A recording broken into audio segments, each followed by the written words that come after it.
for those with receivers, channel 1 is English, channel 2 is Italian.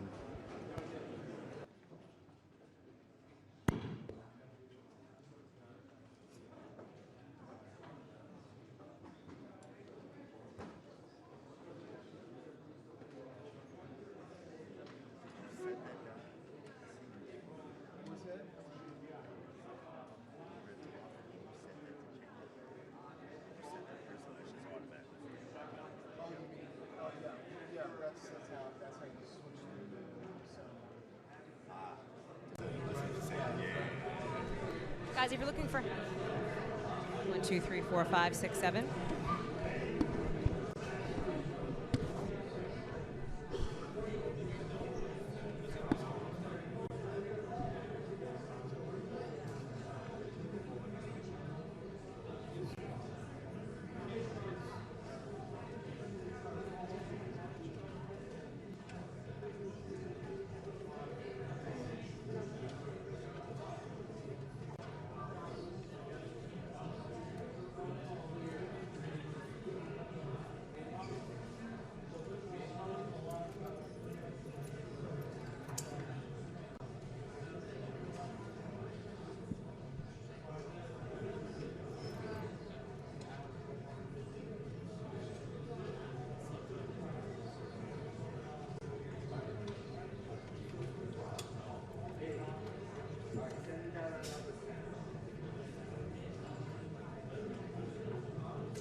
Ladies and gentlemen, the President of the United States and the President of the Italian Republic.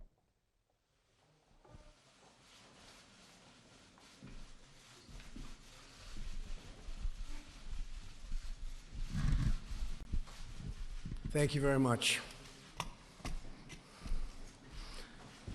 Today, it is my honor to welcome President Sergio Mattarella of Italy to the White House. We've known each other for a while, we've dealt with each other for a while, and we've had some really great conversations. We've had a very productive discussion throughout the day with our staffs and representatives, and I look forward to hosting the President and his daughter Laura at a reception for the Italian Americans this evening. I look forward to that very much. The United States and Italy are bound together by a shared cultural and political heritage dating back thousands of years to ancient Rome. Over the centuries, the Italian people have blessed our civilization with magnificent works of art, science, philosophy, architecture, and music. On Monday, we pay tribute to the Italian explorer who led a voyage of discovery to the New World, a gentleman known as Christopher Columbus, and to me it will always be called Columbus Day. Some people don't like that, I do. Today, the United States and Italy draw strength from our cherished heritage as we work together to safeguard our people and promote prosperity.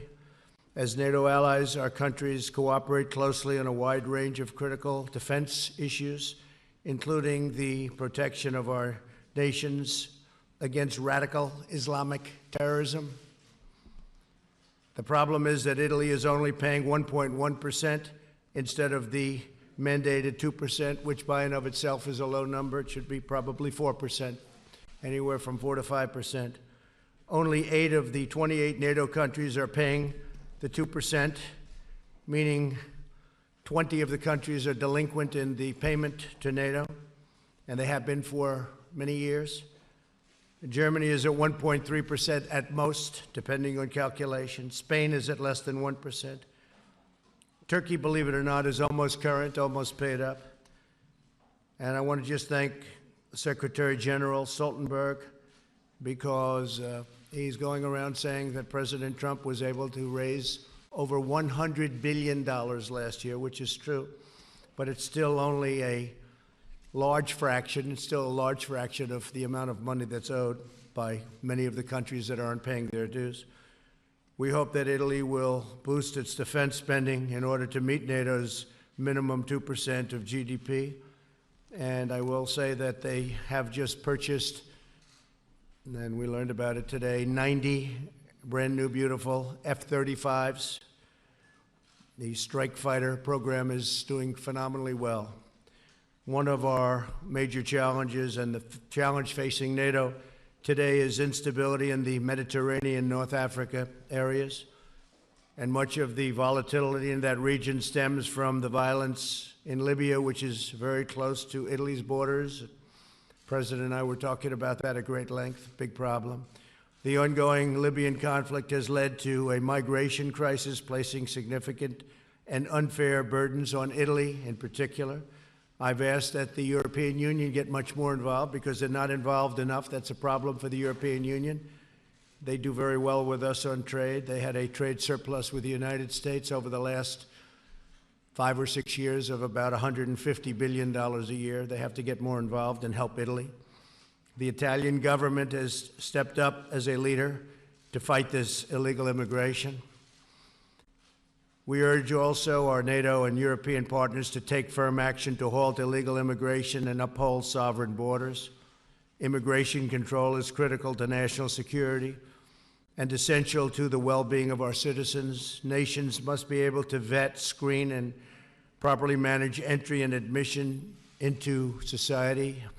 You know the legislation that we had passed. We have absolutely no help from the Democrats on our borders, absolutely nothing. The closure of loopholes, which would be very easy to do, they refuse to do.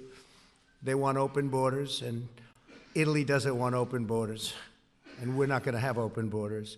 and our numbers are very good. I want to thank also Mexico and the President of Mexico for the great help they've given us. They've helped us much more than the Democrats.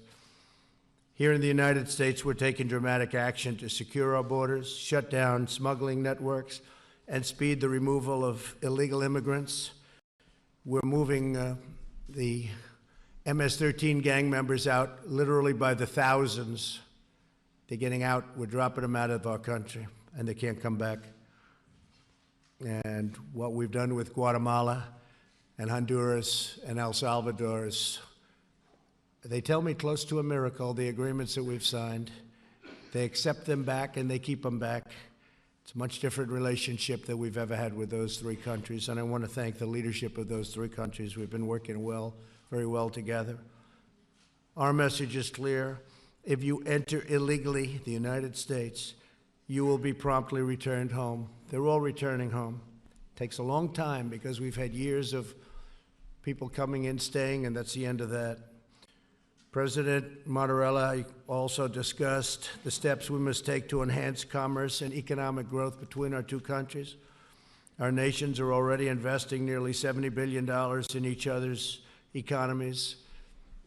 Without the burdens, as unfair as they are, imposed by the European Union, we would actually have a much higher number than $70 billion between Italy and the United States. However, we can do more, and we can achieve fairness and reciprocity, which we don't have right now.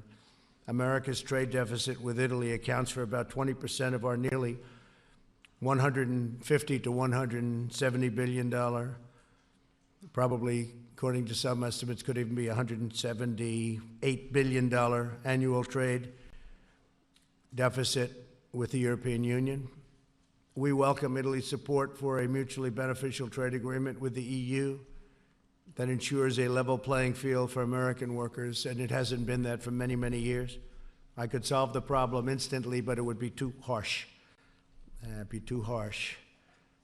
It would involve tariffs on European products coming into this country, and for right now, we're going to try and do it without that. But that would solve the problem instantly because the United States is not being treated fairly. We also welcome Italy's participation in combating predatory trade and investment practices worldwide, especially in technology. We must work together to shield our intellectual property, critical infrastructure, ports, and data security. I applaud Italy's recent commitment to use only safe and trustworthy technology providers, components, and supply chains, especially relating to the 5G networks. We will work together to take further steps to secure the technology of the future. And speaking of 5G and how it relates to China, we've done a rather incredible trade deal, especially right now, phase one, for our farmers and for the finance industry, financial services. And it's been really quite amazing. Excuse me? Is there a problem back there? It's been quite amazing. The level of receptivity has been much different than in the past. China and myself, our representatives, their representatives, have made a deal from $40 to $50 billion in farm products, agricultural products. People said we were hoping for 20. So China's been good, and they've already started purchasing, by the way. That's already started. The agreement, we hope to have it signed sometime prior to Chile. We're going to Chile. President Xi and myself will probably do a signing over there of phase one, assuming it all gets finished up, which we think it will. There's been a lot of goodwill between the United States and China over the last period of time. So we're signing from $40 to $50 billion, and that will, because it was incorrectly reported in the press, shockingly, that will take place. It's already started taking place. They're already purchasing a lot of farm product. All of the banking regulations and all of the financial services, all of the other things that are included. And there are many other things in phase one that I won't talk about now, but all of that is moving along rapidly. Bob Lighthizer is with us someplace here, and he is in the process of getting it completed. Have a great staff of people working on both sides. Mr. President, it's a true pleasure to host you in our nation's capital, you and your family, and your deeply personal relationship to your country. You love your country so much. Just in speaking to you for a short while, I see how much you love Italy, and I can understand that. It's really an inspiration, a testament to the patriotism and pride of the Italian people. Great spirit for Italy. America is grateful to have true friends and allies in the citizens of Italy. We have such a great relationship with the people of Italy. The United States is likewise thankful to be home to more than 16 million Italian Americans. Tonight, here at the White House, we'll celebrate our deep and abiding friendship with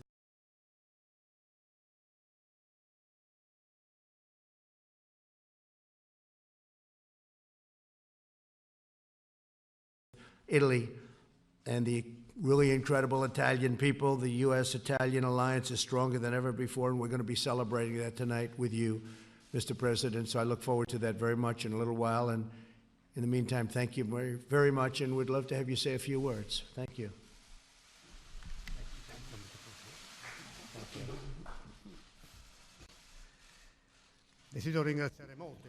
I want to thank President Trump very much for his invitation and for the welcome, both to myself and to my entire delegation.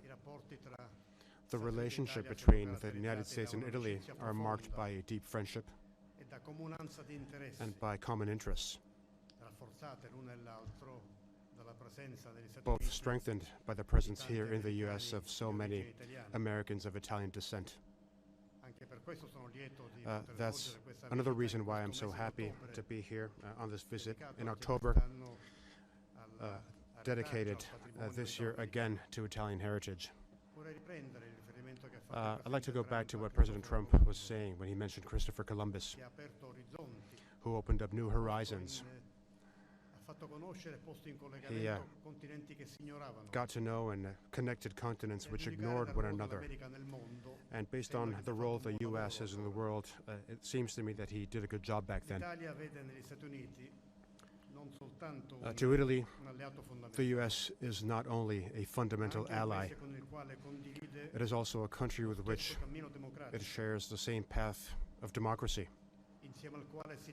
a country which shares the same values of freedom, of the protection of human rights, of the respect for minorities, of the rule of law.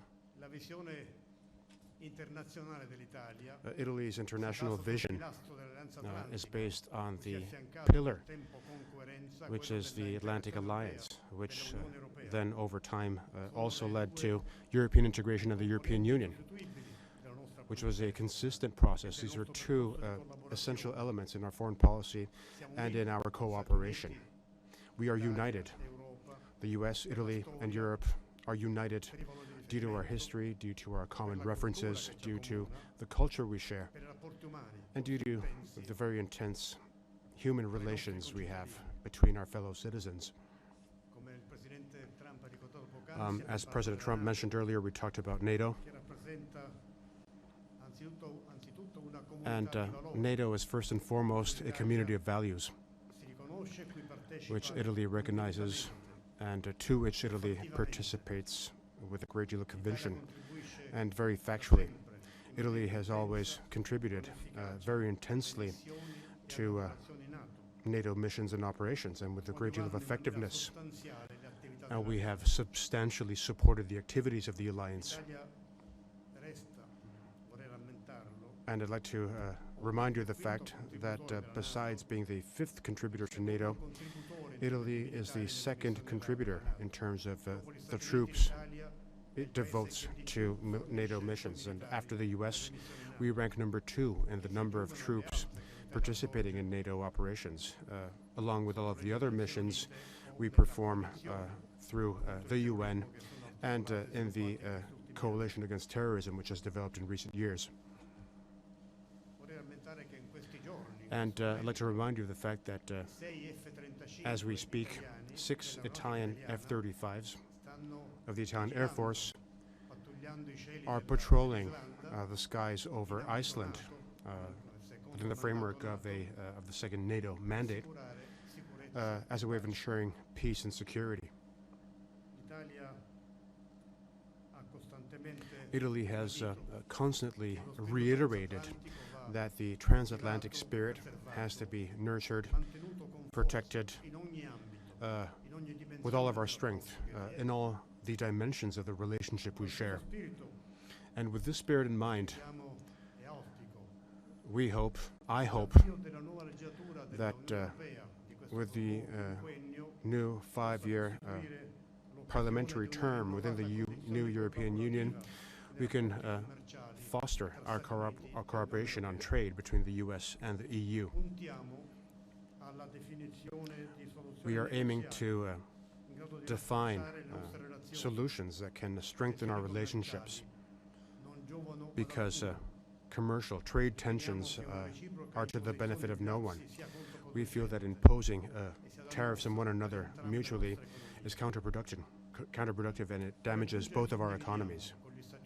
And I'd like to add that we share with the U.S. The belief that the WTO should be reformed as a way of making it more efficient and more effective. And as President Trump mentioned, we talked about Syria. We are deeply concerned with Turkey's offensive in the northeastern part of Syria. And this attack in a limited number of days has already caused a number of casualties and tens of thousands of refugees and displaced people.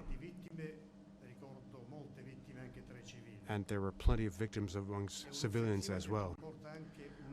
This is an attack which also has another risk, namely that of offering new space, which was unthinkable up to a few days ago to ISIS and to its criminal terrorist activities in Syria, in the Middle East, but not just in the Middle East, also in other continents around the world. Italy, in line with the EU's position, condemns the Turkish operations which are ongoing. We have also talked about Libya. And we talked about this topic, as all of the other topics, with the spirit of friendship and in a very tangible way. The current situation in Libya is a source of deep concern to us, and we are convinced of the fact that the violence and the military attacks can destabilize all of North Africa. It increases the threat of terrorism, and it contributes to creating an environment which fosters all kinds of illegal trafficking. And of course, it jeopardizes the production of energy in that country. And most of all, it denies the Libyan people the possibility of finding a peaceful solution, which it deserves after so many years. We talked about our relationships with China together with President Trump. And through an open dialogue with China, we want to defend the world order based on clear rules, with the UN at the center of the world order, and an open and fair market, one which complies with the principles of the World Trade Organization.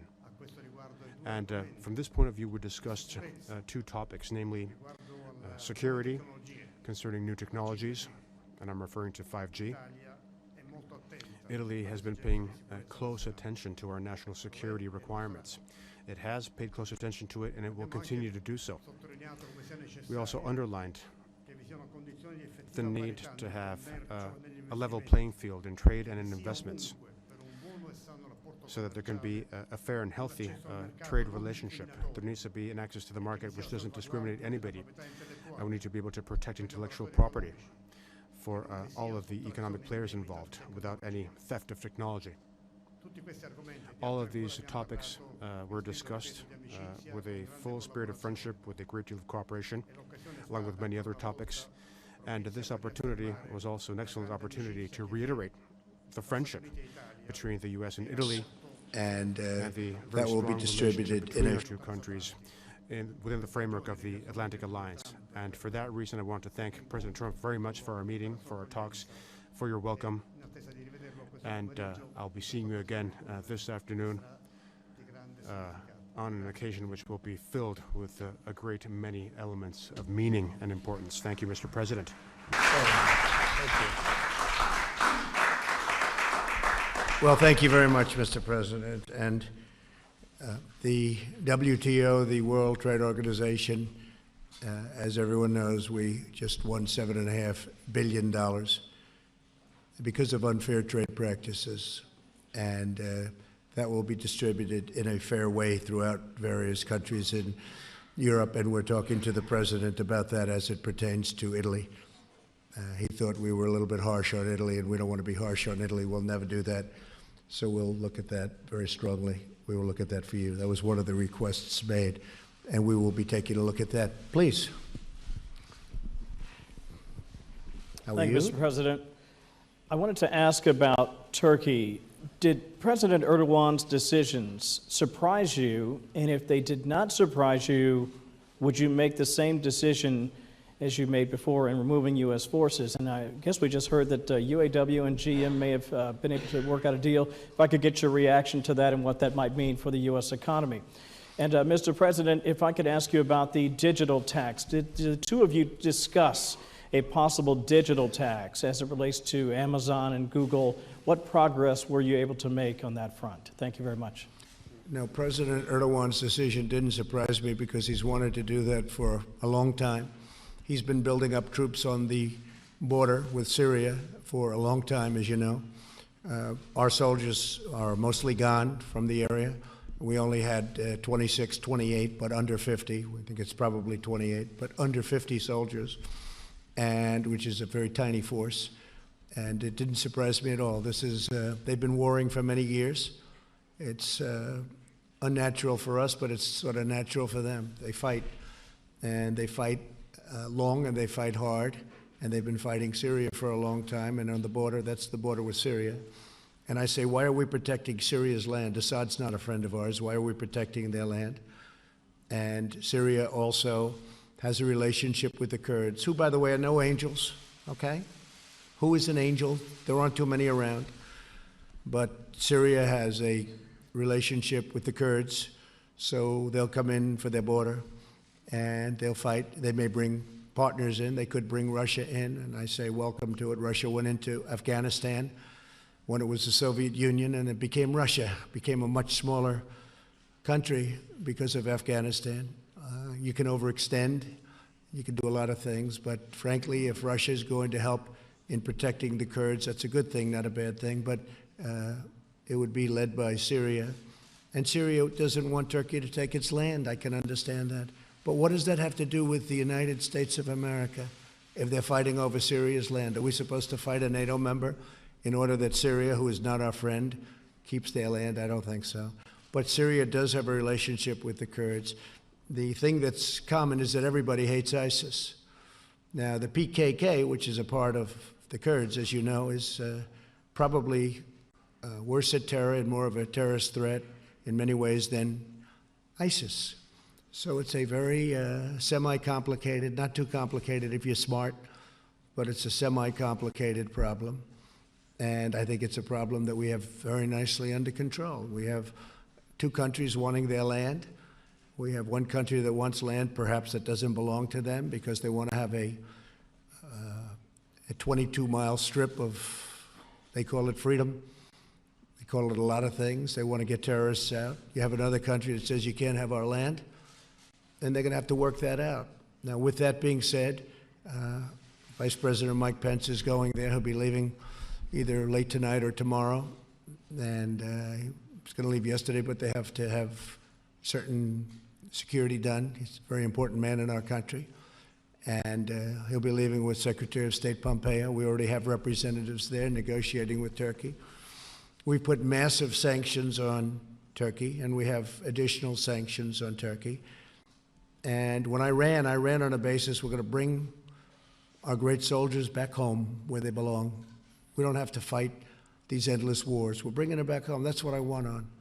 And some people, whether you call it the military-industrial complex or beyond that, they'd like me to stay. One of the problems I have, and one of, for instance, with the witch hunt, you have people that want me to stay. They want me to fight forever. They do very well fighting. That's what they want to do, fight. A lot of companies want to fight because they make their weapons based on fighting, not based on peace. And they take care of a lot of people. I want to bring our soldiers back home. We're not a police force. We're a fighting force. We're the greatest fighting force ever. I spent $2.5 trillion over the last almost 3 years rebuilding our military. When I took it over, it was a mess. It was an absolute mess. It was totally depleted. You know that. A lot of people know that. Honest people all know that. When I was thinking about having to do something, one of our generals came in to see me and he said, "Sir, we don't have ammunition." I said, "That's a terrible thing you just said." He said, "We don't have ammunition." Now we have more ammunition than we've ever had. We have more missiles. We have more rockets. Our nuclear's been totally updated and in some cases new. Hopefully, to God, we never have to use it. But we have the most powerful nuclear base by far in the world. And we have things that we never had before. We have a great modern military, but that doesn't mean we're going to waste it. It doesn't mean we're going to deplete it like we did before with these crazy, endless wars. So Turkey and Syria will hopefully work it out between themselves. Hopefully ISIS will be guarded. I spoke with, as you know, a wonderful man yesterday, general, from the Kurds. You all know who I'm talking about. Some of you have seen the letter that I put out to Erdogan. I gave it to him, President Erdogan, and some of you have seen it. With the general, I said, listen, don't open those doors and let them out just to create more havoc so that we come in. Because some of those doors we just opened. Let's create some havoc and some political exposure for the President of the United States. We were the ones we were the ones that got ISIS. We're the ones that took care of it, specifically me, because I'm the one that gave the order, because when I came in under President Obama, ISIS was a disaster all over that area. I was the one that got them. We were the ones that captured them. And I will say this, that Russia, Iran, Syria, and to maybe a slightly lesser extent, Turkey, they all hate ISIS as much as we do. And it's their part of the world. We're 7,000 miles away. I campaigned on bringing our soldiers back home. And that's what I'm doing. That includes other places too, many other places. Statutorily, it takes a period of time. Diplomatically, it takes a period of time. But, you know, we're in many countries, many countries. I'm embarrassed to tell you how many. I know the exact number, but I'm embarrassed to say it because it's so foolish. We're in countries, we're protecting countries that don't even like us. They take advantage of us. They don't pay, nothing.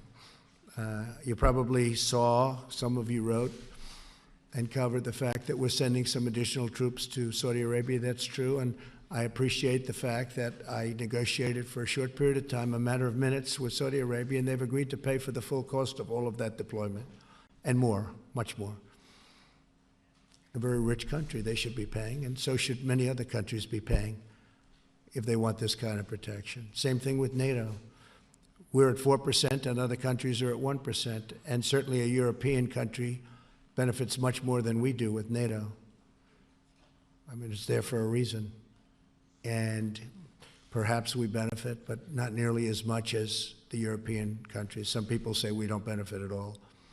We put ourselves in harm's way. But we do that for Europe, but then they treat us badly on trade. Not fair. So I would say that we're in a great position. We're doing what I said.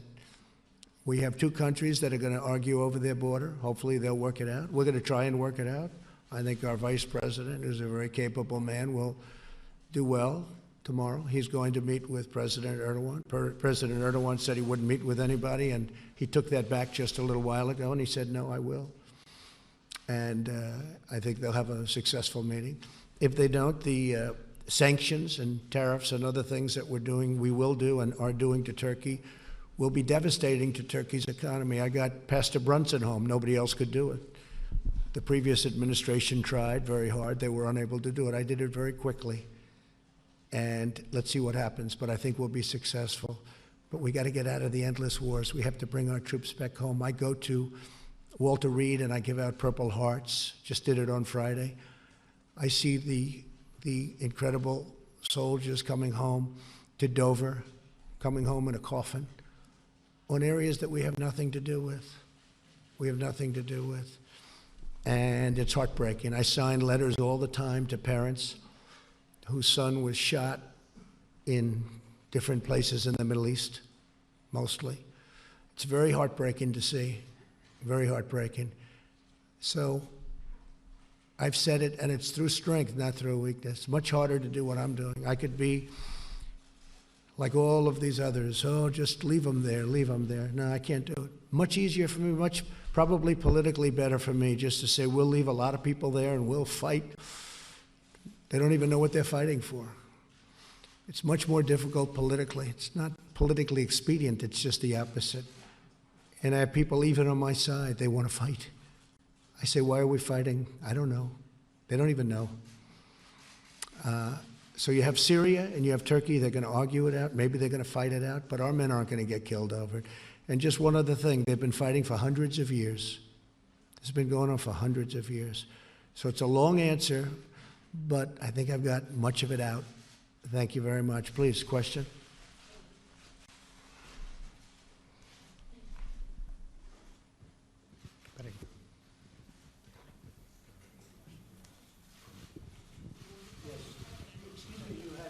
Yeah, there is a question. Yeah, there was a question of the digital tax. Oh, sure, thank you. Mr. President, I was asking if the two of you discussed a possible digital tax and where that discussion might be going, in particular as it might relate to Google and Amazon and others. Thank you, sir. Se ho compreso la domanda, non abbiamo discusso. Yes, I understood the question. No, we did not talk about this. E peraltro vi sono un problema And of aperto di grande course, importanza, vi this sono is anche an open contesti issue. internazionali It's very important. It is being discussed in a number of different international contexts so that this important issue can be discussed and solved. Buongiorno. By the way, the digital tax, I have to say, is interesting because I did discuss it with another European Union member, namely France, and France is basically doing the digital tax. And I'm no fan of those companies. They were against me. Somebody said I lost maybe 2 million votes, maybe more because of Facebook. But these are American companies, and whether you like it or not, they're great, big American companies. And I'm not happy with the digital tax where France and European Union is taxing our companies. And as you know, we imposed a big tax on French wine because of it. So just to answer your question, Kevin, I'm not happy about the fact that they are taxing our companies. I'm not a fan of those companies, but if anybody's going to tax those companies, it should be the USA. It shouldn't be France and the European Union, who have really taken advantage of the United States. Okay? Thank you very much. Good question. Okay, you can pick somebody, Mr. President. Yes. Giovanna Pancheri, Sky News Italy, per il Presidente Mattarella. A question for President Mattarella. As far as Syria is concerned, Non mi sente bene? Adesso meglio? Riesce a sentirmi, Presidente? Per quanto riguarda la Siria, lei nei giorni As far as Syria is scorsi concerned, aveva ammonito in l'Europa recent su days, una you risposta troppo timida. Negli talked ultimi about giorni the ci sono risks alcuni Europe paesi runs europei, in tra terms of cui not l'Italia, responding che to the hanno situation. proposto e portato avanti un In recent bando, days, sulle some European esportazioni countries, di including armi a Italy, Turchia. Secondo lei have questa discussed a può essere possible una strada ban on adeguata selling per weapons to rispondere Turkey. a quanto sta Do you think this can be accadendo, an adequate way to respond to the situation? Also considering that Turkey is and continues to be a member of NATO. President Trump. Mr. President, I would like to ask you, on September 27, Attorney General Barr has been in Rome to meet with Italian intelligence officials. I would like to know if you personally talk with Prime Minister Conte to arrange this meeting, which kind of information Attorney General Barr was looking for, and if you were satisfied from the information the Italian intelligence gathered for you. Thank you. Well, I don't know the details. I just know that our country is looking into the corruption of the 2016 election. It was a corrupt election, whether it's Comey or McCabe or Strzok or his lover, Lisa Page, the two great lovers. There was a lot of corruption. Maybe it goes right up to President Obama. I happen to think it does.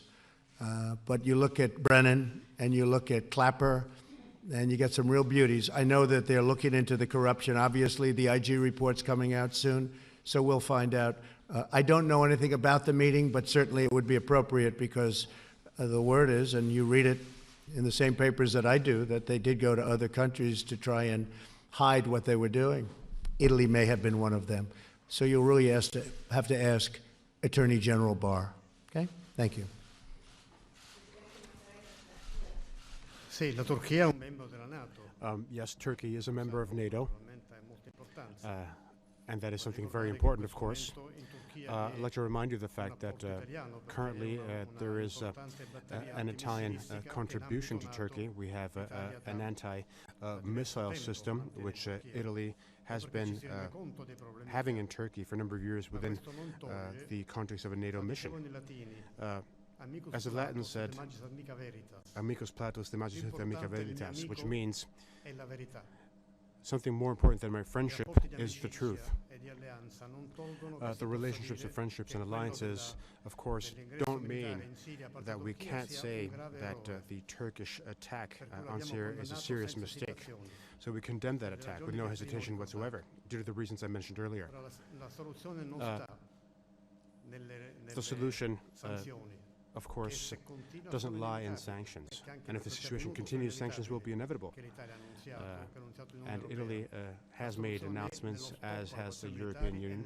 The only solution is to stop all military operations and to retreat from that area as a way of stopping all of the dangers that I mentioned earlier. John, go ahead. I want to pick up on what your comments on Turkey and Syria. Sure. Even after all you have seen, ISIS prisoners freed, all the humanitarian disaster, you don't have any regret for giving Erdogan the green light to invade? I didn't give him a green light. Well, did you tell him? That's Did he the defy same thing you? as you just, when you make a statement like that, it's so deceptive. Just the opposite of a green light. First of all, we had virtually no soldiers there. They were mostly gone. Just a tiny little group. And they would have been in harm's way. You have a massive army on the other side of the border. But more importantly, I didn't give him a green light. And if anybody saw the letter, which can be released very easily if you'd like, I could certainly release it. But I wrote a letter right after that conversation, a very powerful letter. There was never given a green light. They've been wanting to do that for years, and frankly, they've been fighting for many, many years. And when you ask a question like that, it's very deceptive, John. It's almost as deceptive as you showing all of the bombings taking place in Syria, and it turned out that the bombing that you showed on television took place in Kentucky. So, and I'm not even sure that ABC apologized for that, but certainly it was a terrible thing. I'm looking at this, I'm saying, wow, that's pretty bad. And it was in Kentucky, it wasn't in Syria, so I don't know what you're going to do about that, but I think ABC owes an apology. Did you see, Lindsey Graham just said of your remarks that you made in the Oval Office that if you keep talking like that, quote, this will be a disaster worse than Obama's decision to leave Iraq. No, Lindsey Graham would like to stay in the Middle East for the next 1,000 years with thousands of soldiers and fighting other people's wars. I want to get out of the Middle East. I think Lindsey should focus right now on judiciary, like the Democrats, the do-nothing Democrats, as I call them, because they're doing nothing. They're getting nothing done. They're not getting USMCA done between Canada, the United States, and Mexico. They're getting nothing done. And I think Lindsey should focus on judiciary. He ought to find out about what happened with Comey, what happened with McCabe, Lisa, what happened with Peter Strzok, what happened with President Obama, what happened with Brennan. That's what Lindsey ought to focus on. That's what the people of South Carolina want him to focus on. The people of South Carolina don't want us to get into a war with Turkey, a NATO member, or with Syria. Let them fight their own wars. They've been fighting for 1,000 years. Let them fight their own wars. The people of South Carolina want to see those troops come home, and I want an election based on that, and that's the way it is, whether it's good or bad. That's the way it is. And if you look at this country, I'd be willing to bet anything, political instinct, that that's what the country wants. I'm not going to get involved in a war between Turkey and Syria, especially when, if you look at the Kurds, and again, I say this with great respect, they're no angels. If you look at PKK, take a look at PKK. ISIS respects PKK. You know why? Because they're as tough or tougher than ISIS. You take a look at a lot of the things having to do, you have to say it. Nobody wants to say it. We're making the Kurds look like they're angels. We paid a lot of money to the Kurds, tremendous amounts of money. We've given them massive fortunes. And you know what? It's wonderful. They fought with us, but we paid a lot for them to fight with us. But just so you understand, we were the ones that captured ISIS. People let some go. They opened a couple of doors to make us look as bad as possible. We have a situation where Turkey is taking land from Syria. Syria's not happy about it. Let them work it out. We shouldn't be over there.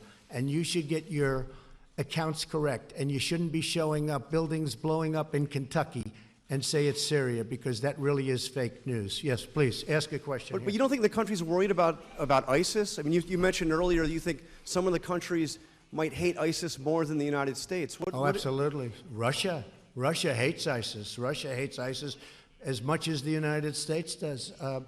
Iran hates ISIS. I mean, we're fighting a war for Russia. We're fighting a war for Iran. You look at Syria. Syria hates ISIS. We're over there killing ISIS, and we're killing. Don't forget, we're 7,000 miles away. So we're killing ISIS. We're 7,000 miles away. Russia's much closer. Iran is right there. Turkey is right there. They all hate ISIS. Turkey a little bit less so, but the others very much. Russia had a plane blown up by ISIS. Russia wants nothing to do with ISIS. Russia's tough. They can kill ISIS just as well, and they happen to be in their neighborhood. And all I'm saying is this. I'm not going to lose potentially thousands and tens of thousands of American soldiers fighting a war between Turkey and Syria. Syria is not our friend. Assad is not our friend. That's the way it goes. Please ask a question. But Mr. President, you said you withdrew 28 troops. 28. They say it was 28. We thought it was 50, but it was about 28. 26 to 28 troops. And all look what's accounted happened for. since Nobody that- injured. Listen.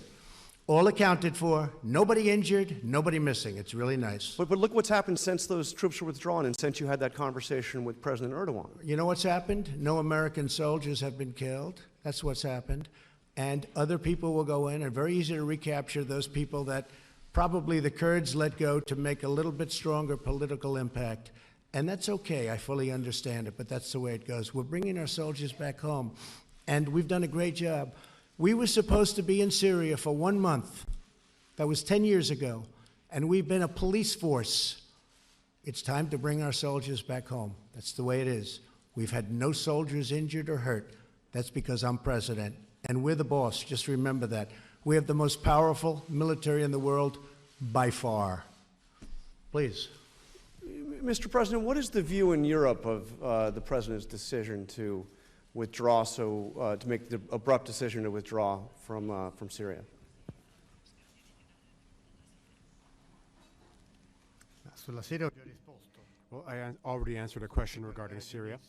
I'm not here to judge what other countries do, but to say what my country's position is. And our position is what I mentioned earlier on Syria, on the fact that we condemn what Turkey decided to do in recent days with no possible ambiguity.